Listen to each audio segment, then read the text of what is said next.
টাকা কথা বলে বা না বলে এটা আমার জানা নেই, কিন্তু সবার বলার ক্ষমতা বন্ধ করে দেয়। টাকা নিয়ে যে ভ্রম আজ পর্যন্ত তোমার মনের মধ্যে তৈরি হয়েছে, এই ভিডিও দেখার পর ওই সমস্ত ভ্রম শেষ হয়ে যাবে।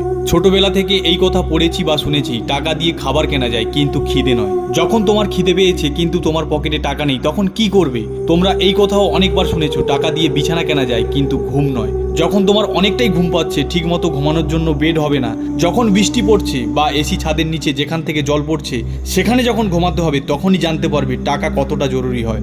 যখন মানুষ কাপড়ের মধ্যে তোমার পরিচয় খুঁজবে, তখন জানতে পারবে টাকা কতটা জরুরি হয়। যখন শরীরের থেকে ঔষধের দামের জন্য চিনতে হবে, তখন জানতে পারবে টাকা কতটা জরুরি হয়। আমি রিসেন্টলি একটা ইনস্টাগ্রামে পোস্ট বানাচ্ছিলাম, যেখানে লেখা ছিল টাকা তোমার জীবনের 99.9% প্রবলেমকে সলভ করতে পারে। ওই টাইমে আমার এক বন্ধু আমার পাশে বসেছিল, ও আমাকে বলল আমার জন্য 100% লিখে দে। তখন আমি জানতে পারলাম টাকা ভগবান নয়, কিন্তু ভগবানের থেকে কমও নয়। অনেক সময় কিছু মানুষ হোয়াটসঅ্যাপে এরকম স্ট্যাটাস দেয়, যখন পকেটে টাকা থাকে তখন দুনিয়া তোমার ক্ষমতা দেখে, যখন পকেটে টাকা থাকে না তখন দুনিয়া ক্ষমতা দেখিয়ে থাকে।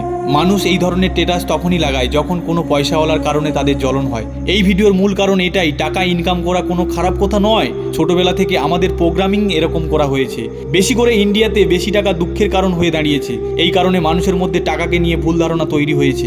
যখন টাইম শেষ হয়ে যায় তখন জানতে পারবে টাকা কতটাই জরুরি হয়। টাকা ইনকাম করো, টাকা ইনকাম কোনো খারাপ কথা নয়, কিন্তু শুধু টাকা ইনকাম করো না। টাকা জীবন নয়, কিন্তু টাকা জীবনের একটি ইম্পর্টেন্ট পার্ট। তো মোস্ট ইম্পর্টেন্ট পার্টকে আন্ডার এস্টিমেট করো না। শুরুতেই বলেছি টাকা দিয়ে খাবার কেনা যায় কিন্তু খিদে নয়। এই কথা অনেকটাই সত্যি। এই কথা নিয়ে এটা কখনো ভেবো না যে টাকা তাহলে খারাপ। টাকা দিয়ে সমস্ত ঈশ্বর নামের জিনিস কেনা যায়, কিন্তু জীবনের যে আসল সুখ তা কখনো টাকা দিয়ে কেনা যায় না। কিন্তু জীবনের কিছু নিডস আছে যার জন্য টাকা অনেকটাই জরুরি। খুব মেহনত করো, খুব টাকা কামাও, তোমার জীবনকে এনজয়ও করো এবং টাকা ইনভেস্টও করো। সো আই হোপ আমি যে মেসেজ দিতে চেয়েছিলাম তা হয়তো তোমাদের কাছে পৌঁছে গেছে। তো এই ভিডিও তাদের কাছে শেয়ার করো যাদের টাকা নিয়ে ভ্রম তৈরি হয়ে আছে। এই ভিডিও এতটাই, দেখা হবে আগের ভিডিওতে।